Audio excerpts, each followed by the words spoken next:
Hanya mereka yang punya iman dan Islam yang tetap akan bertahan betapapun dahsyat gelombang fitnah akhir zaman. Yakin? Allahu Akbar. Maka pertahankan iman Islam kita. Akan kita buktikan ideologi mana yang akan tetap bertahan di akhir zaman nanti.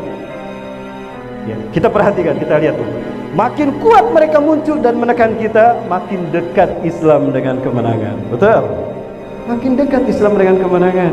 Yakin tidak Islam sebentar lagi menang? Yakin. Munculnya mereka tanda kemenangan kita.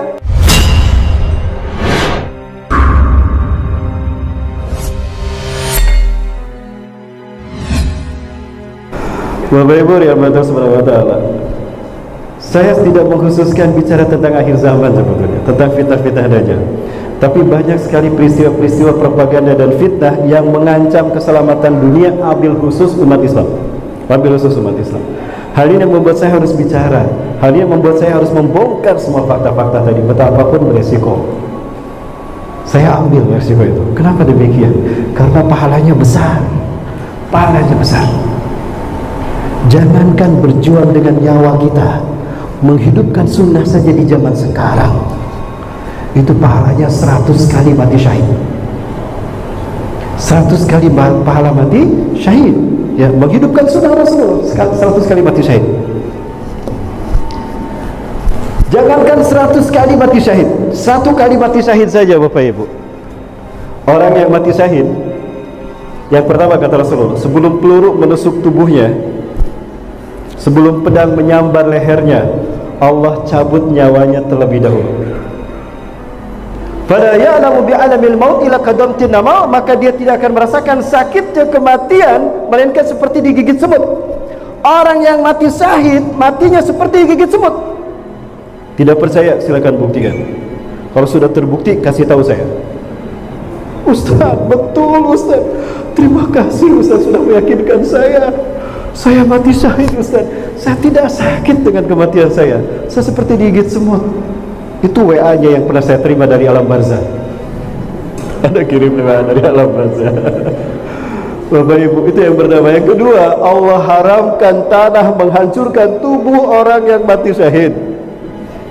3 guru kami meninggal ketika tragedi Sampit di Kalimantan, Bapak Ibu sekalian. 18 hari dimakamkan. Situasi sudah aman, pihak keluarga meminta agar dipindahkan makamnya ke makam keluarga. 18 hari dimakamkan. Digali kembali, darahnya masih merah, tubuhnya masih segar. Padahal sudah 18 hari. Allah, ini bukti Allah haramkan tanah menghancurkan tubuh orang yang mati syahid. Yang ketiga, orang yang mati syahid akan dibebaskan dari persoalan alam barzah, fitnah kubur. Allah selamatkan dia dari fitnah kubur. Itu tadi fitnah kubur Bapak Ibu.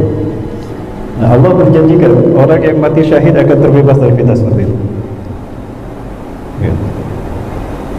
Kemudian yang keempat, orang yang mati syahid akan mendapatkan mahkota kemuliaan yang sangat diinginkan oleh para nabi dan para ahli ibadah.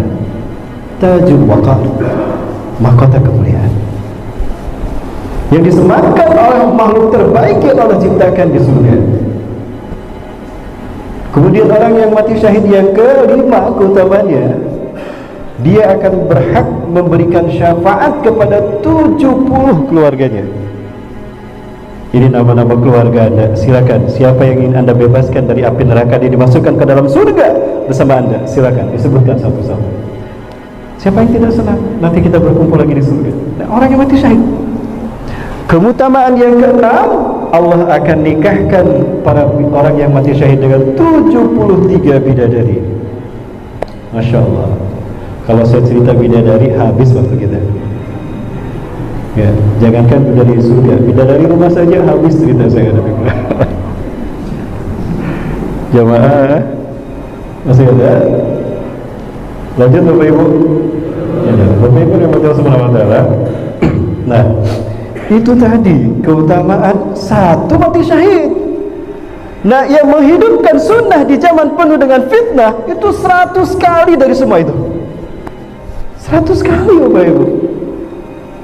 Kebayang tidak kalau tadi dapat memberikan 70 syafaat kepada 70 keluarganya, satu kali mati syahid kali 100, 7.000. 7 turunan, satu kampung kita syafaati. Allahu Akbar.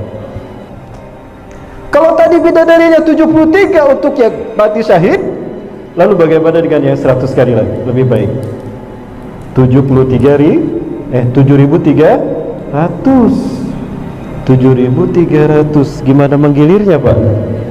Gimana kita menggilirnya? Ini keutamaan menghidupkan sunnah di akhir zaman. Kok aneh yang mengamalkan begini dihalang-halangi? Kenapa pahalanya begitu besar, Ustaz? Karena tantangannya besar. Ya, seperti sekarang ini, tantangannya besar. Kita berhadapan dengan mereka yang memegang kekuasaan. Karena takut, dikira kita takut mengambil kekuasaan mereka. Tidak. Kalau kami ambisi dengan kekuasaan 411 selesai itu. Betul. Reformasi 98 sedikit yang menggoyang istana. Betul. Berhasil jatuhkan Orde Baru hanya dengan berapa orang? 411 jutaan kali lebih banyak. Jika istana yang kami inginkan 411 selesai. Tapi bukan itu yang kami inginkan. Keadilan dan supremasi hukum yang ingin kami lihat dari penegak hukum di negara kita. Allahu Akbar. Itu saja, adil. Silakan kalian itu berkuasa, berkuasalah dengan benar, memimpinlah dengan benar. Bapak Ibu yang mata subhanahu wa ta'ala, mohon maaf jadi banyak curhatnya ini saya. Ustaz, mohon maaf karena saya yakin di sini para pejuang semua ini. Bapak Ibu yang mata subhanahu wa ta'ala, tadi sempat saya sampaikan, Ustaz, apakah ada hubungannya bencana dengan masjid? Ada, jangan dikira tidak ada. Bahkan jika Masjidil Haram kosong dari ibadah haji dan umrah, saya tidak bisa membayangkan seperti apa kemurkaan yang akan Allah limpahkan. Apapun yang dicapai manusia dalam hidupnya, kecanggihan teknologi, kehebatan infrastruktur, didukung dengan dana triliunan rupiah, betapapun sebagiannya minjem, itu hanya ibarat gunung es yang tinggi menjulang ke langit, hancur roboh mencair oleh terik panas sinar matahari.